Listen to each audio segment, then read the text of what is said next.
Hello there, I'm Lady Loy from Gold Standard Radio, and I just wanted to talk about how times have changed. A lot of people came to the UK, for job opportunities. I know my mother did, and those after her, and people are still coming to the UK. And I wonder if it's more out of habit than actual serious consideration about why UK continues to be a place where people gravitate towards.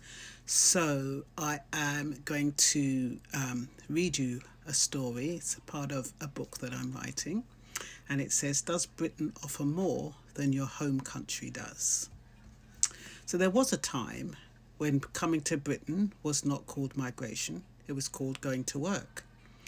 That distinction matters because it explains almost everything that followed. For many of the men and women who arrived from Caribbean and Africa in the middle of the last century, Britain was never imagined as a final destination. It was not a dream, not a promised land. It was a place where you went to earn, to save, and then return home with something to show for your effort. The suitcase was packed with the expectation that it would one day be unpacked again somewhere else. They came with qualifications, with skills, with experience. Teachers, nurses, clerks, engineers, craftsmen. Britain had asked for workers, and they answered. They believed quite reasonably that the work they were trained to do would be the work they would find. That belief was not naive, it was encouraged. Letters were written, references and qualifications requested, promises were made, accommodation was mentioned, jobs were implied. What they encountered instead was something quieter, harder to name. A narrowing, a redirection. Just start here. You can move up later. We don't recognise that qualification yet. And suddenly, people trained for professions found themselves in factories, on buses, in cleaning jobs, doing work that was honest but far removed from their training or their expectations. Not because they lacked ability, but because the system had already decided where they would fit. Still, at first, the sums seemed to work. The wages looked good when written down.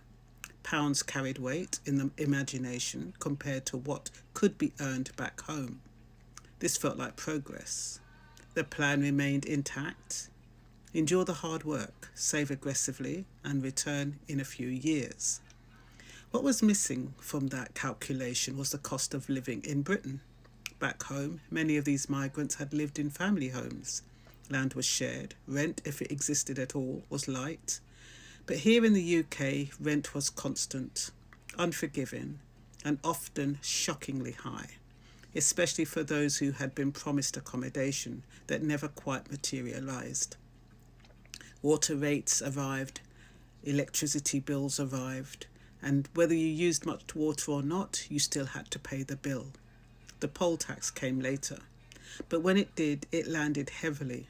Heating wasn't optional, transport wasn't cheap, food cost more, clothing had to suit a climate they weren't raised in. These were not luxuries, they were mandatory obligations, bills that arrived with no room for negotiation. And then there were the responsibilities that travelled with them. Money had to be sent home, parents needed help, siblings needed school fees, emergencies didn't pause because someone had crossed the ocean. Whatever remained after rent and bills often went outward, not into savings. Times passed away, years slipped by almost unnoticed, marked not by progress but by endurance. Many worked multiple jobs, long shifts, stole energy, exhaustion replaced ambition. The idea of retraining or pushing back into one's profession began to feel distant. And something else happened too, something deeply human. Confidence eroded. When you're overqualified and underused for long enough, you begin to forget who you were trained to be. Children were born, schools were chosen, accents shifted, routes formed quietly without ceremony. The return home, once imagined as a fixed point in the future, began to move further and further away. Not because people didn't want to return, but because leaving had become complicated. What would happen to the children? What system would they enter? What stability would they lose? The original plan did not fail dramatically, it dissolved slowly. And this did not happen in anger, it happened in good faith. Most of these parents did not describe themselves as victims. They described themselves as working people doing what was necessary. They believed in sacrifice. They believed that even if they never returned home with the savings they imagined, their children would benefit from the attempt. That belief shaped an entire generation. Children of the Windrush grew up hearing pride and caution in the same sentence. Pride in having worked hard, caution about systems that smile while closing doors. Education became the new return plan. The promise shifted from "we'll go back" to "you will go further." And now, decades later, we find ourselves at a moment of irony. And now there's another twist to the story. The things people once had to leave home to look for are starting to exist back where they came from. You don't always have to cross an ocean to find work anymore.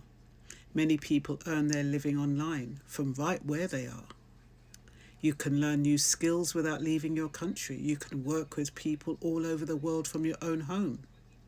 Back home, living is often cheaper, family is closer, and many people find something just as important as money: the feeling that you are fully seen, fully heard, and treated as somebody, not just a worker. At the same time, the gates in the UK are narrowing. Fees rise, rules shift, promises feel less stable. The idea that Britain offers certainty no longer holds the way it once did. So when we ask why people came, why they stayed, why they didn't return, we have to tell the story properly, from the beginning, not as a failure of planning, not as nostalgia, not as resentment, but as a series of human decisions made with incomplete information, under systems that were never designed to allow full arrival or full return. What the Windrush story teaches us is that migration is not always about choice. Sometimes it's about momentum, about arithmetic that doesn't quite add up, about dreams that are not abandoned, just quietly postponed until they reshape a life. And perhaps the gift of telling this story now, fully, honestly, from start to finish, is that the next generation can listen, pause, and decide with clearer eyes, not bound by inherited myths, not chasing promises that have already expired, but grounded in the knowledge that dignity, opportunity, and belonging are not always found by leaving, and sometimes they were closer than we were ever told. And I thought I would share that with you because, a lot of people are still fighting to come to the UK. They feel that if anybody tells them it's not what they imagine, they feel as though those people are trying to stop them getting something good. And so they persist and they come anyway. It's a bit like refugees, because people tell them, look, it's not safe. It's almost like some people believe the people here are hiding something. If you can make it, we can make it. That becomes the attitude. If you're there, we have a right to be there. And it's not until they come here that they realise it really is difficult. So I'm hoping that this gives people a pause for reflection and to ask honestly, how do I benefit? Who benefits? What are my long-term goals? How do I see myself in 5 years' time? Especially when the rules are changing and the goalposts are moving in the UK. So, I think that's all I'm going to say for now. And I'm Lady Loy. I'm on Gold Standard Radio every Saturday from 7 till 9. Gold Standard Radio is www.gold-standard-radio.com. And I do the Roller Coaster Show, where I promote new artists and new music. That's all for now. Bye bye.